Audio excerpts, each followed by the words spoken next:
This is Iron Solomon. Make sure you subscribe to Hip Hop is Real for exclusive content. Tune in, help them monetize, documenting the culture.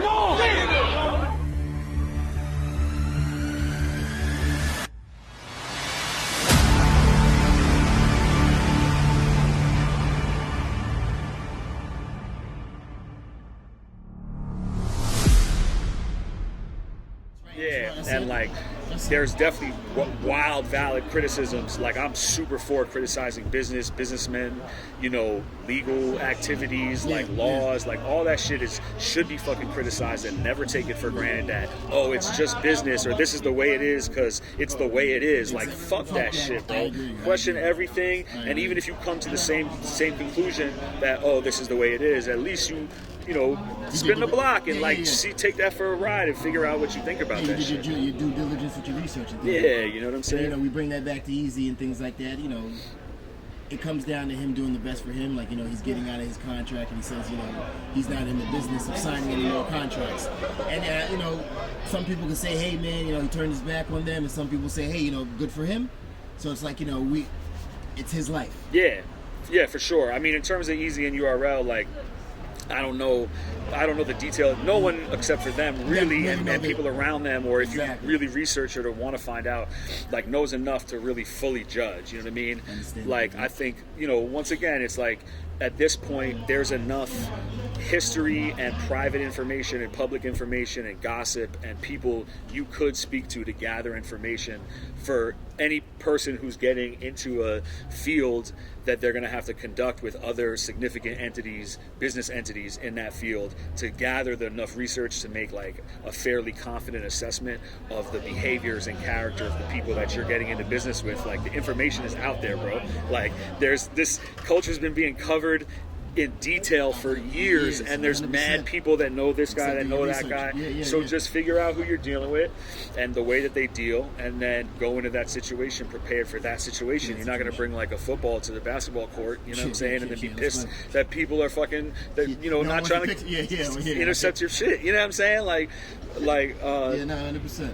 So like, I just think, like, you know, I'm with criticizing people and being vocal about it, and I'm with, like, people hate on cancel culture, and I think cancel culture has become toxic and misused, but the power of the voice and the power of your pocket needs to be wielded when you have it, you know what I'm saying? So I do think that, like, if you're not somebody who's done the due diligence to understand the nuances of and legalities and inner workings of business and finance and all of this stuff, like, you have to also take accountability for that. I think there's, you know, a lot of that is like systemic. So much of it is systemic and deliberate, and people aren't given the tools and resources to, like, it takes a lot. It's a heavy lift to overcome not understanding business and to go into understanding it if you're not predisposed by your, like, upbringing and, like, all these surroundings and shit.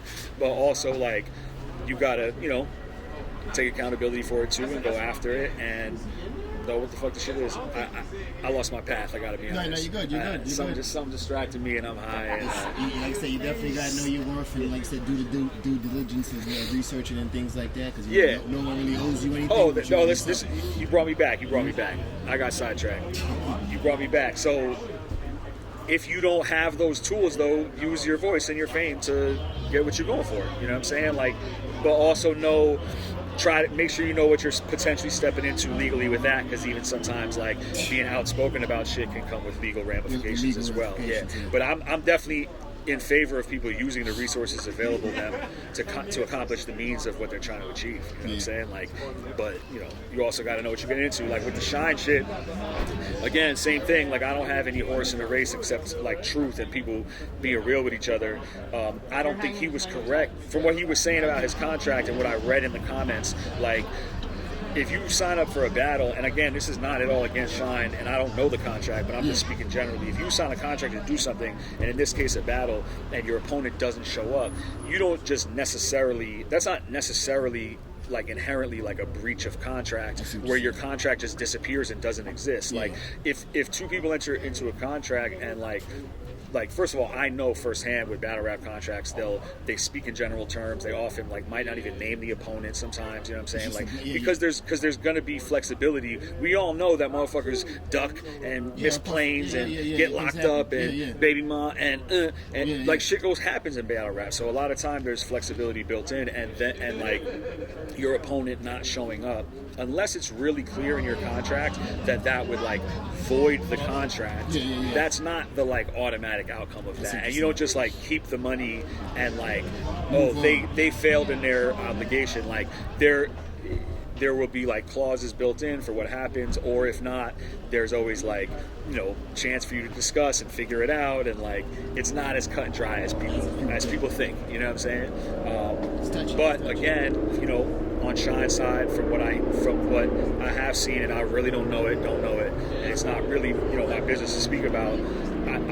It sounds like his complaint is people mixing friendship with business, you know what I mean? And that is something that can be challenging, and is one of the main challenges of doing business, period, because you're usually going to run up against friends, and then especially when you're doing cultural business or business, and you know, and where someone is an artist and the other person is a businessman, and that's the nature of the shit. Like, it's going to hurt when those lines get blurred, and you know, I think it's whack for people to mix friendship with business in a way where it's like you're representing one type of care in one relationship and a different care, and you know, some people are like that, and people will say it's just business, and I think it's just business is a good phrase to tell yourself to be able to not personalize things that don't need to be personalized. Like I said, I have another business, groundwork operations. It does event staffing, crew staffing for event production, and there'd be times when I was younger where a client would be like, oh, your crew fucked this up and it delayed this and cost, you know, we want a discount, and I would know for a fact that it wasn't on the crew. They got whack directions from somebody who ain't planned accordingly, and I would be tight, and I would want to like go to war with this person, and I and my business partners would spend time like stoking that personalization and being like, yo, they trying to play us, and then after a while I just did the numbers on like, bro, like the 3 owners of the company or 2 owners of the company or whatever it was at the different times, like, are each spending an hour or however long, both of us on the phone, so that's really 2 hours. Every 1 hour that the 2 of us spend doing something together is actually 2 hours of time that you're investing in bitching and personalizing, when it's like, yo, do I do $100,000 worth of business with this client like a year, and they want like a discount of like a couple hundred or 1,000 on one invoice that's going to make them feel good about doing business, then like the purpose of my relationship with that person is not to give a fuck if they're trying to play me. It's just to do the numbers. Like that's just my business. That's just my client in my business. It's just business. You feel me? And so for you as an individual, for me as an individual, and my recommendation is to use it's just business to try to like protect your peace, and as a filter for making decisions and assessing situations. However, when people be like, nah, it's just business, it's not personal, business and friendship and life are such broad words that people interpret differently.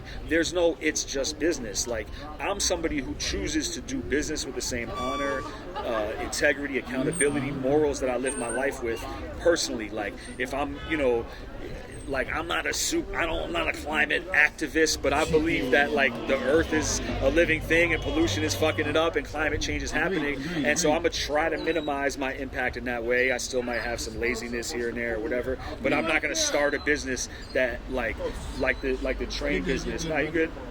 Like the train crash that happened in Ohio, in East Palestine, and it's the name of the company. I want to say it because they deserve to be shamed at every fucking step of the way. But like, I would never do a business like that and be like, it's just business. It's not just business. There's plenty of fucking business people that got integrity and run shit a certain way and choose to run shit a certain way. Like, that's an excuse that people without scruples use to justify their lack of scruples. You know what I'm saying? Like, bro, it's not just business. If you choose to do business in a grimy way, you're grimy. You're a grimy businessman. It may differ from how you treat people in your personal life, and I think for me, I want to work on interpreting the world with acceptance of that, so I don't be annoyed that motherfuckers be hypocrites and doing grimy shit. But you know, that's all I'll say is everybody we got to unpack each thing, try to compartmentalize it, assess it for what it is.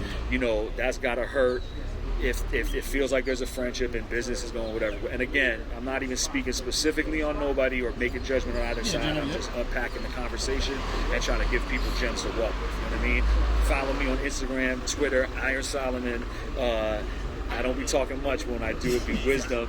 You know what I mean? I'm still here. I'm just trying to do interstitial commercials to be, so I could, you know what I'm saying?